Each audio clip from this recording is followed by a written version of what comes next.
Delivering great tasting product to your customers is important. Saving energy, space, and improving operational efficiencies is good for your bottom line. A perfect choice for convenience retailers, Adande Refrigeration's patented modular units deliver so many efficiencies it's no wonder brands such as Sheetz and GetGo are installing these temperature-stable, hold-to-cold fridges across their U.S. food courts. When it comes to refrigeration, convenience is at the very heart of Adande Refrigeration. Learn how you can excel in food service, save time, space, and energy with Adande Refrigeration at adande.co.uk or adande.com. Professionals in the know, choose Adande. You're listening to Shop Talk Live, the podcast, brought to you by Global Convenience Store Focus. Shop Talk Live is a unique video and podcast series featuring senior retail executives in the global convenience, fuels, and mobility retail industry, hosted by Dan Munford and Carolyn Schnare. Welcome to Shop Talk Live, the podcast, and hello, Carolyn. Hi, Dan. Thanks for being with us today. Well, pleasure. Now, we're going to talk about Ireland today, aren't we? The island of Ireland. And our big question, why is Irish convenience and food retailing world-class? And it is, isn't it? It is. I know here in America, which is where I am, we really look to Ireland for not only examples on where the future is, but we look a little bit towards the past too, because I would have to take a pretty good guess, and I think you could probably agree with me that a lot of the food service, especially here in the U.S., probably originated from some of the study tours folks came on and saw when they were in Ireland, because there are such rich examples that we brought that back here and then started our own, because food service especially is still kind of in its infancy here in the U.S. So I would gather that a lot of what you see here at the Rudders and the Sheetz and the really best-in-class retailers probably learned quite a lot while they were over visiting. Yeah, they absolutely did. And now recently on Global Convenience Store Focus, we had a very interesting article about this, which had the same title, Why is Irish Convenience and Food Retailing World Class? Got a huge number of views. And that was written by Scott Annan, who's principal and founder at Blue Ananta Limited. And Owen Clifford also contributed. Owen is head of retail sector at the Bank of Ireland. Now, I'd like to welcome both of you gents onto the podcast today. Thank you, Dan. Thanks, Dan. You've been a frequent guest on the podcast. Owen, this is your first time. So, but you know, you publish a lot on LinkedIn on this topic, don't you, Owen? Yeah, absolutely, Dan. Something I'm really passionate about. Yeah. So, perhaps we could just think about this big question. Really just thinking about the Irish market, Scott. Give us a bit of background on it and tell us about the market leaders. Well, I think if one looks at Ireland, and I had a lovely description from an Irish retailer a couple of months ago that you've got the population of the island of Ireland is, Greater Manchester. And if you look at this sort of 6.87 million population green island, and you think, well, how on earth has this managed to become world class? And I think if one looks at the structure, there's still a huge percentage of the market is family-owned businesses, whether that's the market leader with Dunn's or whether it's the two big wholesalers with their symbol retailers, which is, Musgrave and BWG. So you have a very different passion coming out where retailers are family driven.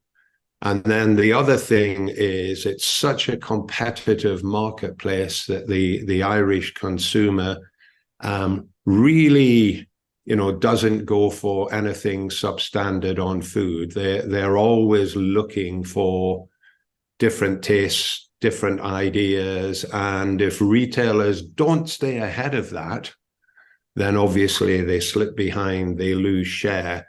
So in that sort of small green island, it is the most competitive marketplace I've ever seen anywhere in the world. And that just continues to drive this fantastic food retailing scene. Completely agree. I think that competitive element is just tangible, isn't it? Every time you go to Ireland, there's something new, or it's very rare. There's not something new. Owen, you'd agree with that from a banking point of view?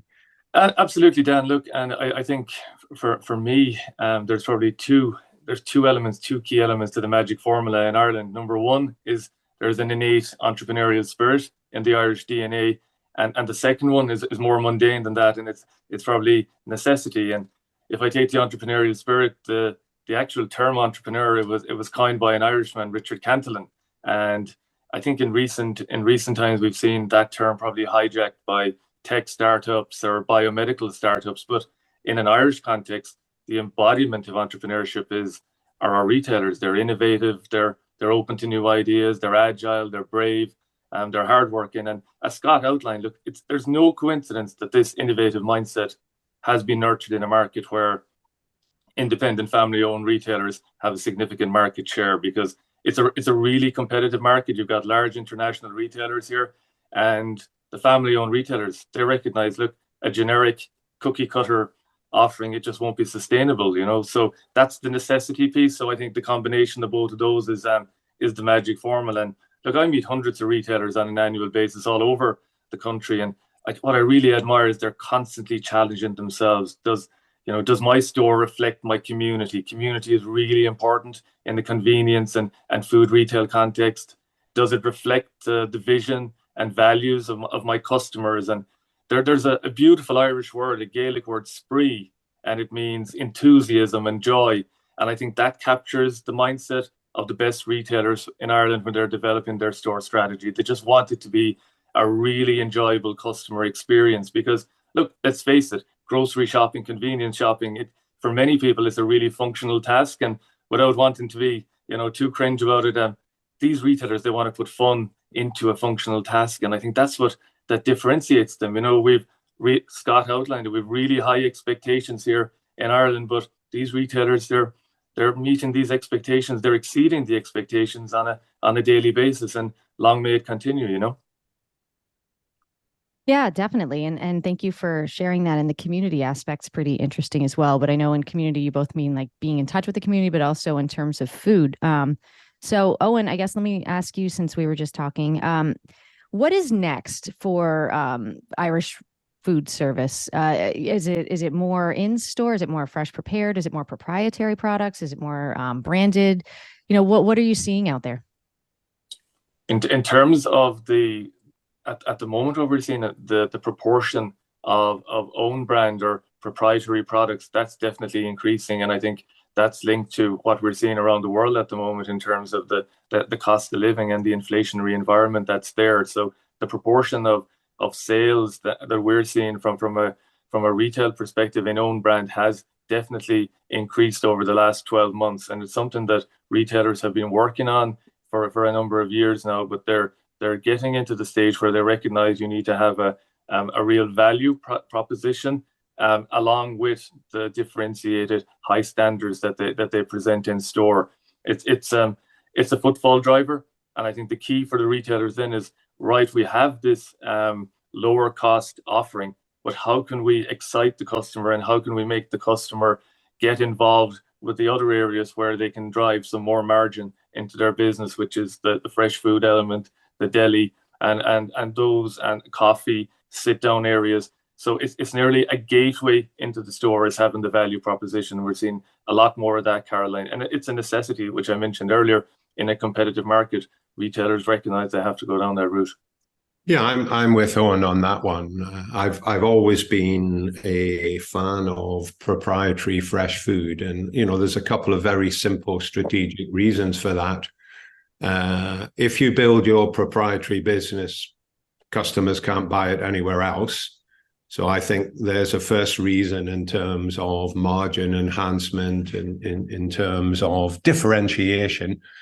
And what we've seen throughout Ireland is retailers have really pushed this. And, a recent example, and this retailer just got a Lifetime Achievement Award last week, which is, milestone from Rathfriland Newry in Northern Ireland.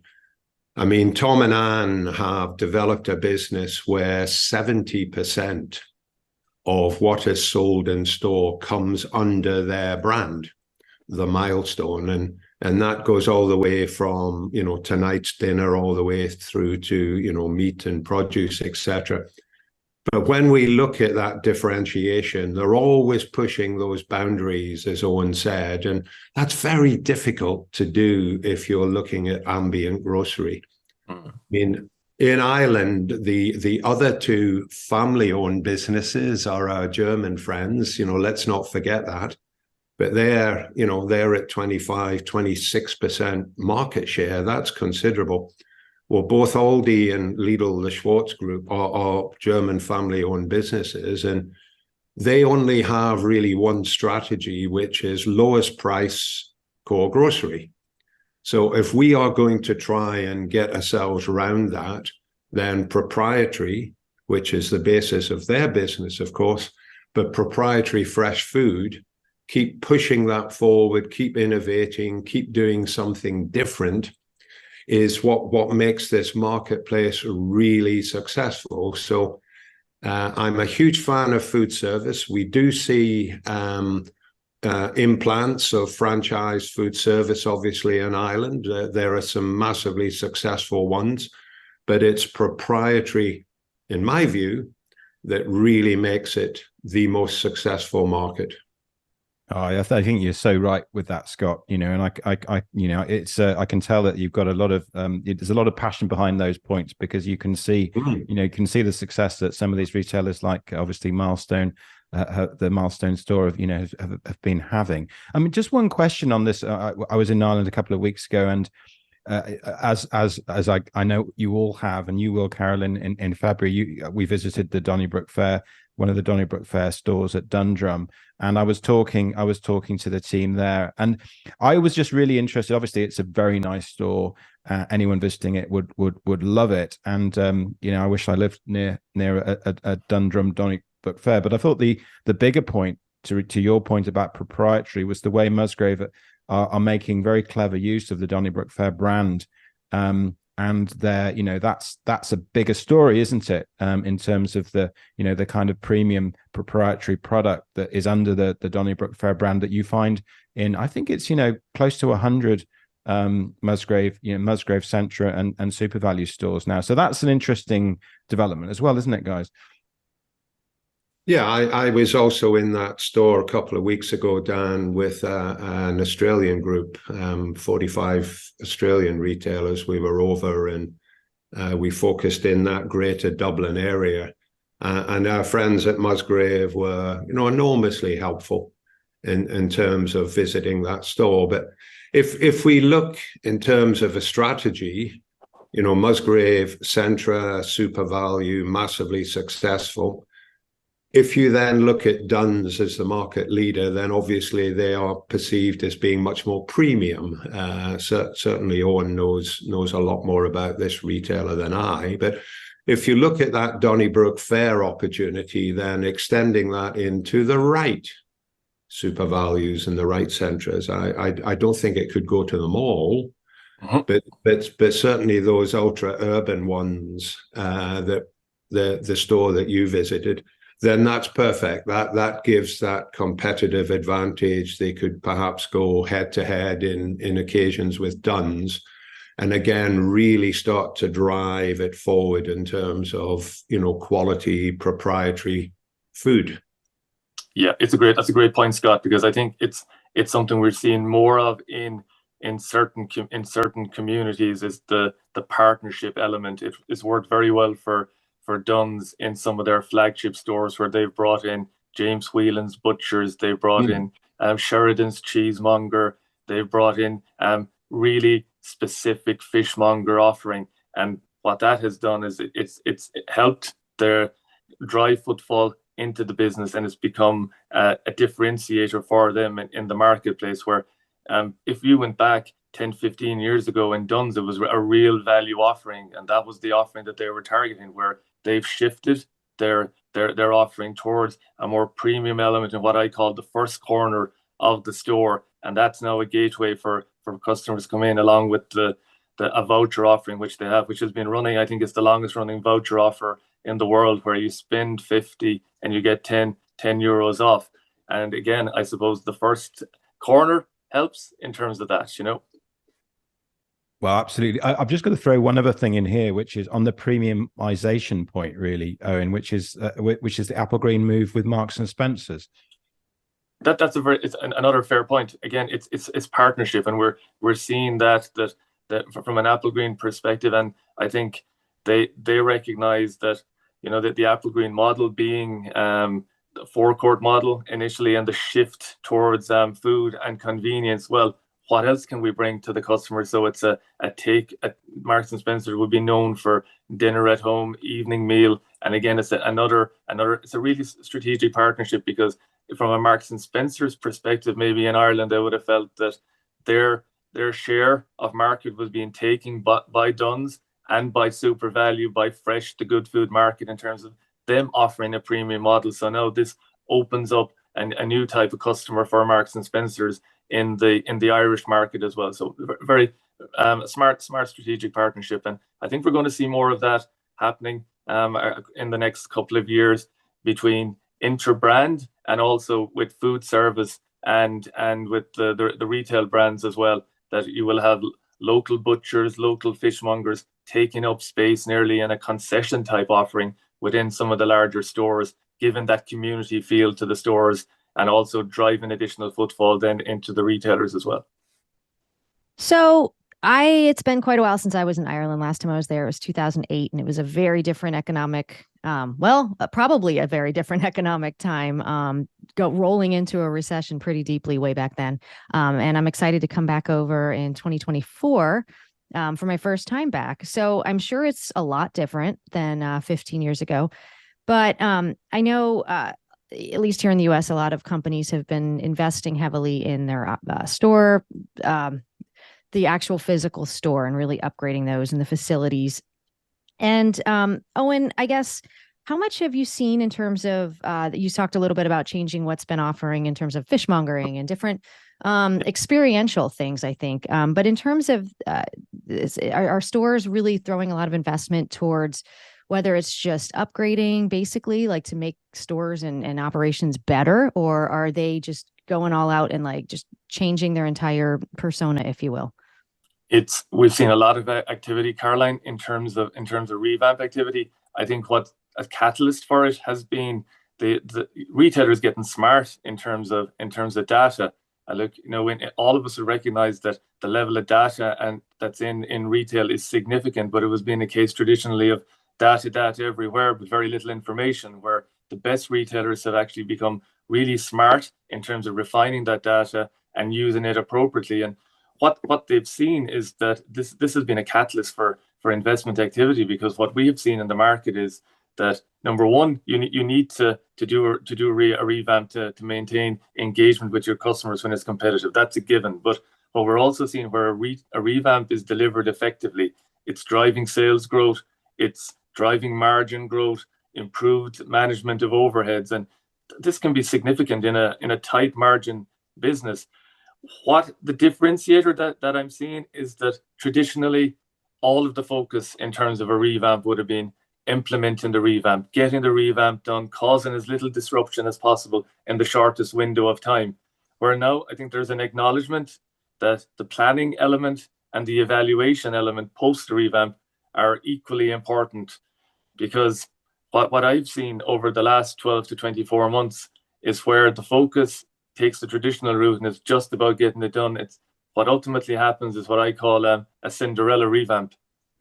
You're seeing no pre-planning, no engagement with the customer, no engagement with the staff, and then you have the revamp. The revamp is completed, huge fanfare, cut the ribbon, you have your new store, then no evaluation, and maybe 2 to 3 weeks later, it's the equivalent of the clock striking midnight and the coach becoming a pumpkin again. You know, it's back to the status quo, and that's a really poor return on the investment, and it can have a really counter productive and demoralizing effect on the retailer, because revamps at the moment, there's a significant cost involved in revamping the store, and I think if you're not getting that return on investment, well, then that that means that the staff become demoralized, and the owner themselves are saying, why aren't we getting this return? So the post evaluation for me is a key element in terms of where the focus of the revamp is taking place, and why it's happening. In the last 24 months, we've seen a huge increase in our energy costs here, driven by international trends. And I think that has been a catalyst then for focusing on energy efficiency within the store. So putting in fridges, LED lightings, better aircon facilities. The other area that we're seeing a lot of activity is what known in the sector as a store churn. Post-pandemic, there's been a lot of succession, people deciding to move on to something else. Other retailers saying, I want to consolidate, I want to get 2 or 3 stores and onto my portfolio. So what we've seen is when those retailers take on the store, they want to put their own stamp on the store then, obviously, you know. So that for me, look, that's, I suppose, the most exciting part of my role, Caroline. We've seen supported retailers with about 100 million in the last 12 months. So it's great to see the pride that the retailers and their overall communities have in the stores when they're fully revamped. That's a great description of what's going on, Owen. Look, look, just on staying on your ROI point, and I don't think we can have a podcast on Irish retail without mentioning Thomas Ennis, can we, Scott? Nope. So just on ROI point, you know, obviously what has got a lot of attention in globally, actually, not just in Ireland, is obviously when you have these empty city centre units. And, you know, then you get an entrepreneurial retailer come along and you know, in 13 days create a spa convenience store. You know, what's your comment on that from an ROI perspective, Scott?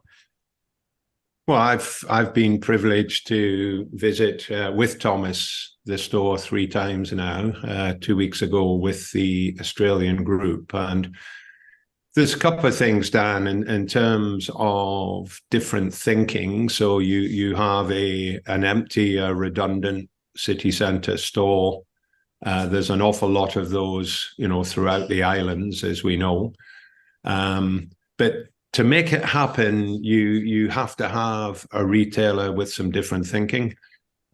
You also have to get support from the supply chain. So Thomas's partners at BWG have been absolutely terrific. The ability to open something in less than 2 weeks using, you know, second-hand fixtures, a lick of grey paint, and hey-ho, off we go. That is a terrific initiative. They've taken it further because they've gone back to a retro spa look. The store's got some great pictures of, you know, when the Beatles and the Stones and other people were in Dublin. And for listeners who don't know, you know, Thomas Ennis is probably the world's #1 Stones fan. So there's a bit of retailing here. There's a little bit of history. There's certainly a lot of music, but that innovative thinking does require all people to step up. And maybe Owen knows more details, but sometimes local councils, local governments don't have the same vision, and, you know, are so fixated on what they want that they don't necessarily give breaks in terms of, you know, rates or taxation, which would really, you know, bring a whole rounded aspect to the strategy. So I think in this instance, certainly 2 sides of the triangle worked incredibly well. The other one perhaps hasn't worked as well as it may have done. Yeah, Dan and Scott, I think it's definitely a work in progress that we're seeing. I had an opinion piece myself in one of the national newspapers only 2 weeks ago around this piece around city centre development, and I think Scott has hit the nail on the head. We need to see all parties working cohesively together to make sure that we do maximise what is a flagship for us in our city centres. When tourists come to visit, we want to be delivering the best for them. So we need to see all parties working together on it. So one last topic, and I'll close us out here shortly. Scott, and Owen. In terms of labor, people working in the stores, personnel, are you seeing the same challenges that we're seeing here in the US, especially in the last few years? As well as I think the whole world is seeing this too. Are you seeing this in Ireland in terms of attracting and retaining good or any workers for that matter? Scott, I'll start with you and just a real quick, what are innovative retailers doing to fix that problem?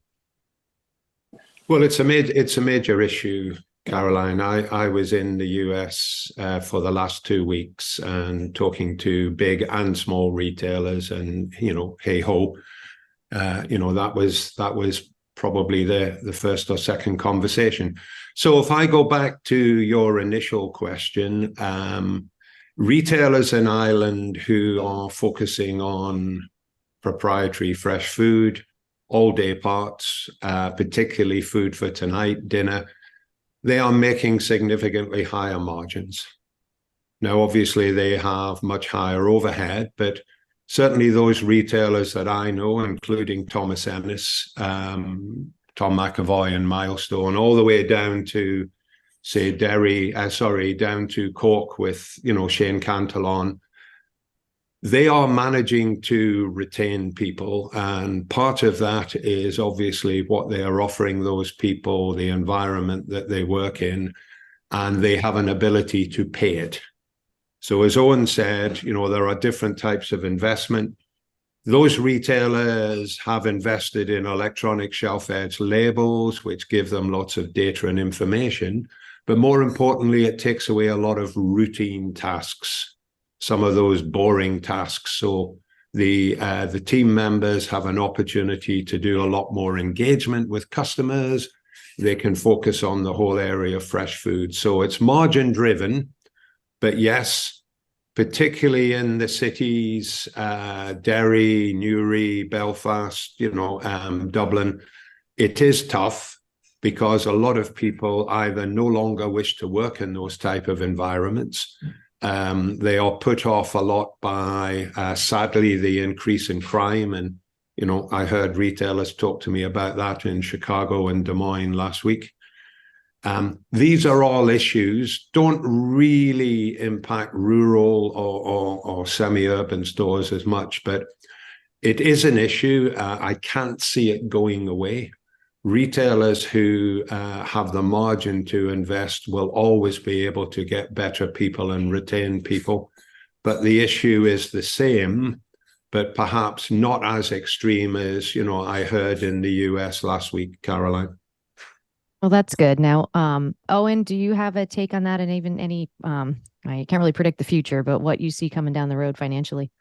Yeah, look, I think it's a great point, and it's something that's really on the radar of all retailers at the moment. Look, for me, it's being an advocate for retail as a career, and making retail a career is something that I'm really passionate about, because we need new blood, we need new ideas to keep the offering fresh and innovative. And Scott is right. Look, I think automation can be very effective in reducing time-consuming tasks within the store. And what that does is frees up time to focus on employee development. And that's the area. You've got the staff element in terms of, staff development. But what you want to look at is where the next generation of retailers is going to come from. So we need to see the best retailers that I have seen have served their time with other retailers and then taken the step into store ownership themselves. And at the moment, the cost of entry, we're in an inflationary environment. The cost of entry is very, very high for new retailers. So that's a really important element of my role from a funding perspective, is that I have to take a long view with these retailers and working with the brands to provide flexible funding for these retailers so they can take the first steps into store ownership and sustain the legacy and the high standards that we have here in Ireland, because we need new retailers to ensure that there's ever more interesting and exciting stores for our international colleagues when you guys come to visit us on safari into the future. And that's a really important and it's a part of my role that I take a lot of enjoyment from, is supporting retailers take that journey from management into store ownership.